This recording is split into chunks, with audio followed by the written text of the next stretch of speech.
everybody, for that nice welcome. This is Kyle's first 5G Summit, so welcome and congratulations on your new role leading Verizon Business. Thank you very much. It's exciting. It is exciting. I don't know if everyone here knows Kyle's background, but it is very interesting. He's kind of seen this business from pretty much every angle. Started cell site tech, and then he was leading Verizon's network team before he got his new big job. Mm-hmm. So you know what it takes to build a secure, a reliable network. So let's start there. What do we need to know to make sure all Americans continue to benefit from the world's best wireless networks? Well, thanks for that introduction, Meredith. I appreciate it. I'm evidently not quite as old as Lewison, but I'm getting there. I was doing this stuff in IMTS before there was actually an AMPS. You know, I think, we've talked about a lot here. I mean, obviously, spectrum is always front of mind for carriers, because it is the lifeblood. We've done a good job as an industry over a long period of time making sure whatever spectrum we do get, we use wisely and we use efficiently. And you can see that if you look at trends in terms of, how many bits we can flow through hertz. The industry has done a great job there. So that's first and foremost. I think the other thing that's really important is making sure we have talent to bring into our industry. As you know, when we first started, you were doing a voice call over analog. And now it's turned into so much more, and there's so much technology going on. And we need people to come into the industry at all levels, from technicians and customer service reps all the way to, AI-type engineering things. And then, honestly, the ability, the government's helped us out a lot on the ability to put cell sites where they need to be. And that continues to be something that is difficult and time-consuming, but the rules are what the rules are. And we have the ability to put sites where we need to continue to grow this and make sure, as some of the other folks behind us talked about, making sure everybody gets access to the great wireless service that we have. Great answer. We're done.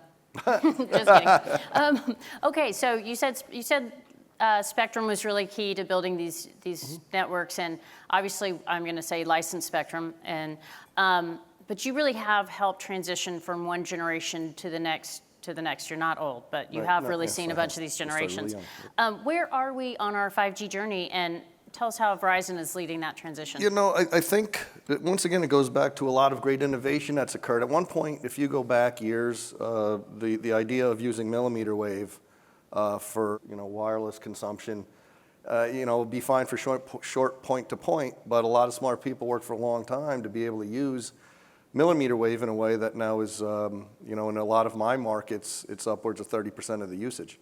And so that is the innovation that continues. But if you look at the growth rates, we are growing, and I can only speak for Verizon, you might be able to speak for everybody else, but in our network, we've never grown the amount of usage that's going through a wireless network as much as we are in the last year. And now, maybe not surprising because we're offering fixed wireless access as a service now, but also just regular usage from folks is just way up. And at some point, you can only fit so many, you get the Shannon's law and et cetera, you can only fit so many bits through a particular hertz. So you need to have a pipeline of spectrum. And really, we need stuff that's in the middle. You need mid-band spectrum. We'd love low band, but we just don't really see how much. There's not much of it there, right? We've done the millimeter wave, and that is working fantastic. But it works for dense areas kind of only. It's nothing you could put across the whole United States. So the mid band is kind of the sweet spot, and we need more of it right now. My boss looks at me and says, "Where we're going to go for the next tranche of this?" And I don't have an answer, and that will soon catch up to us and be a problem not only for the industry, but for a lot of businesses that rely on our industry and for consumers at large. So we need to make sure we're keeping this front and center, and you play it out over a long period of time. I mean, we started on the C-band train a long time ago, and we still don't have it all yet, and we won't have it all until the end of the year. So we need to start planning now. We need a comprehensive plan, and it needs to come pretty soon. Great. Really agree with you. And the C-band is important. And one of the things it's enabling really is, as you mentioned, 5G fixed wireless and home broadband, and it's really has been taking it off. And I think we're only still really beginning to see its true potential. What I love to see is it's really bringing competition, especially to cable, which is really giving consumers a choice. And I guess my question is, how do we make sure consumers and businesses continue to benefit from this competition? Well, if you go back to LTE days, when we first put LTE out, there was a lot of people like, hey, I can get rid of my DSL, and why don't we use LTE for fixed wireless access? The fact of the matter is there wasn't enough LTE spectrum to do that. So we had to keep it strictly with mobility. Now think about, had we had enough spectrum back in the day, it'd be a different dialogue going on right now, but we didn't. So we had to keep the spectrum really for mobility, but because of C-band, millimeter wave, and other things, now we have enough spectrum, and we see enough technology with massive MIMO and the like, to see we have enough headroom to offer fixed wireless access. And to a point somebody made earlier, I think we're good competition for the cable industry right now, because we can offer a product that works, is reliable, and gets customers what they need. And then with new spectrum coming on in C-band, we can continue to grow in that. And we're gonna continue to expand it, because right now, we're as a company kind of limited in how many places we can put C-band out. Over time, that will grow and grow and grow, and we'll continue to add more competition in the marketplace for broadband. But I see other opportunity too in industry. Verizon also has a large landline presence, and we have a lot of copper still out there that people still use. And we can use our wireless asset now to replace some of the old legacy copper, which is very inefficient. And in the day of ESG and trying to save energy and make sure all the resources you have, you use them wisely, we can move some of those old copper things onto the wireless network at low bandwidth things. There is just a whole range of solutions we're going to be able to bring to the table for old legacy things that are out there that are inefficient with this new fixed wireless offering. So that's so interesting to me about the fixed wireless offering. And when you combine that with your title of Verizon Business, home broadband is, I think, probably the first killer app of 5G. But I think we're just starting there. What do you see kind of as the new industrial revenues and the industries of the future? What are you seeing with that? No, fixed wireless access, like I said, back in the day, we were getting requests for that. So we're doing that, and that's working very well. But in industry, I see a lot of CIOs I talk to, they're really looking, how do they manage their assets better? And I think the pandemic kind of woke some folks up, because CIOs, you were just used to having people in the office, or maybe they'd be out in the WAN walking around. But then when everybody worked from home, it changed the paradigm of how people work. And a lot of people are still in kind of this hybrid thing. So a lot of CIOs I talk to are interested about, how do I have a private network that I can manage in my places of business, but I can also take my policy that I apply to those devices and move them either to the WAN when they're out and about, or at home. And so so that's from like a general CIO perspective. But then there's a lot of specific use cases I talk to folks about, how they can use private networks that are really secure and locked down to run the functions they have in their warehouses. We see it a lot in hospitals right now, and how they can manage more efficiently. Both VA and Cleveland Clinic, we're doing some trials with certain things. And this is what I expected, because the same thing that happened in 3G and 4G with kind of the smartphone, you build the platform as an industry, and then people develop on it, and they innovate on top of it. And it's no different now with what we're doing with the 5G network as a start. Get the coverage out there, start doing things with private networks, start doing things with SA core and slicing. And we put these platforms out there, and then people start developing on it. And we're working, and I know folks in the back, we're working everybody from the Googles and the Amazons of the world down to little startups with 3 people and a dog in a garage. And we just want that to continue happening, so new innovation comes on the platform, and we keep moving innovation along. So maybe for everybody, except for maybe the dog, one key to all of these things that you're talking about really is security of the network.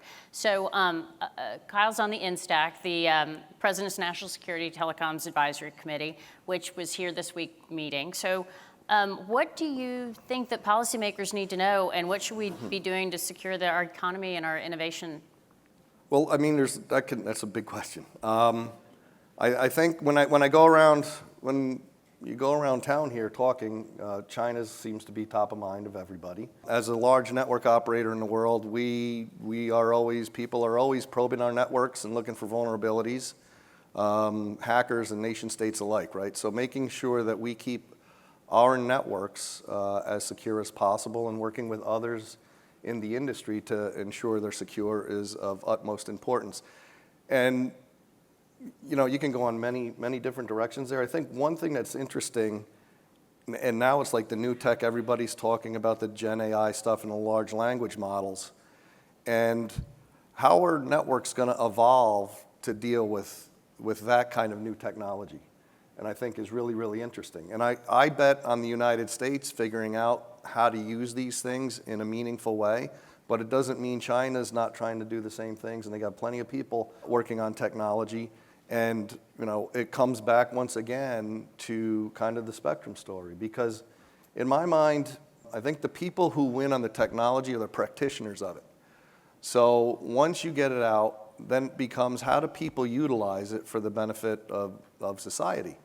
And to the extent somebody gets a head start on us and is able to practice it in earnest, in a practical way, they learn things we may not. And that's kind of what worries me from I'm not sure if it's a security perspective, but more of an overall capability and our place in the world in terms of technology and wireless.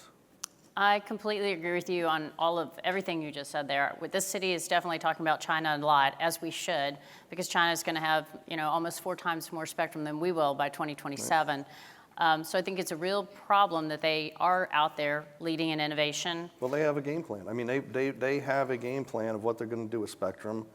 Unfortunately, I mean, if you go back all the way to 1G, we've been living kind of haphazardly, as it were, in terms of when spectrum become available and how it become available and when we put it to use. I think those days need to change, and we need to have a game plan for the next 20, 30 years.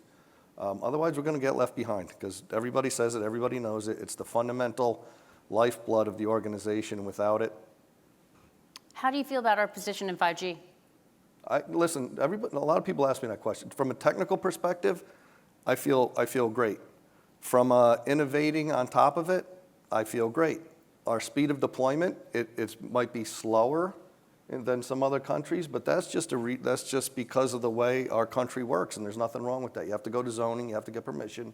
In China, somebody can just go, woo, put on 1 million of them, and they do. I don't think we want that here in the United States, so I get it. But you can't go woo? I can't go woo. I can go to zoning board and convince people we need a cell tower. But but they're going to practice it, right? And they might practice it in scale more than we can. So we just need to make sure we have a game plan. We keep going at it. I'm not worried about our technical leadership here. I agree with you, especially with people like you behind our technical leadership. Smarter people than me. So if I'm understanding you, the most important thing we can have is a spectrum game plan for a spectrum pipeline. Fundamental. We need it. Licensed full power spectrum. Yes, you got it. We can say it together. It's great. Okay, well, you know what, Kyle? That's a great way to end this one. Licensed full power spectrum. Thank you so much for your time today. Thanks for having me. It's been fantastic. You're welcome. You've got a unique perspective, and it's really terrific for all of us to hear. So thank you for taking the time. Thank you much.